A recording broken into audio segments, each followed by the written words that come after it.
20 years later, a king got lost in a great forest. And after he got lost, he got more lost until he was so lost he began to tug his ear, which is a sure sign of big trouble, when he heard a sound, which was a bitter sound and a sweet sound all at once, which began like hello and ended like goodbye. And tugging his ear like Billy-O, he followed the sound until he came to a clearing. And the palace the king saw before him was the most extraordinary palace in your whole bourne.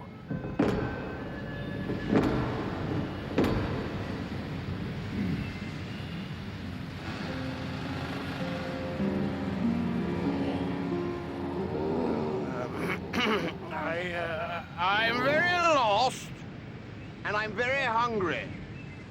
And somewhere back there, a long time ago, I was a king.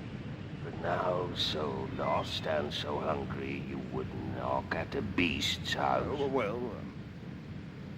You are welcome in my house, sir, and at my table. And the king sat at the Grovelhog's table and ate of the greenest greens and the sweetest sweets and the juiciest juices. Oh, how very, very kind. And after, his host took up the bagpipes and played old songs which were bitter and sweet all at once and began like hello and ended like goodbye. And before he could think, I'm full now and found, the king was asleep. Well, this king woke up the next morning after a night of the kind of dreams you only dream about. And he opened his eyes and almost yanked off his ear because he found himself under a tree which certainly wasn't where he'd fallen asleep. And more confusing, it was a tree from which he could see the edge of his kingdom. And he began to dance as only kings once lost and then found can dance. A jig, a jiggle joggle, and a leap. I've heard this story, and you're telling it all wrong. What happens is, the king wants to give the Grovelhog a reward for all his help, and so he says, name anything. And the hog thing says, give me the first thing to greet you when you arrive in your kingdom. And the king agrees, because he knows the first thing to greet him will be his faithful flop-eared Wagger, the royal dog.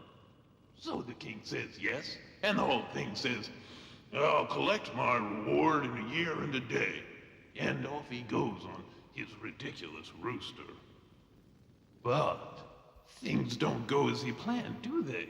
And it's not poor Wagger who gets there first.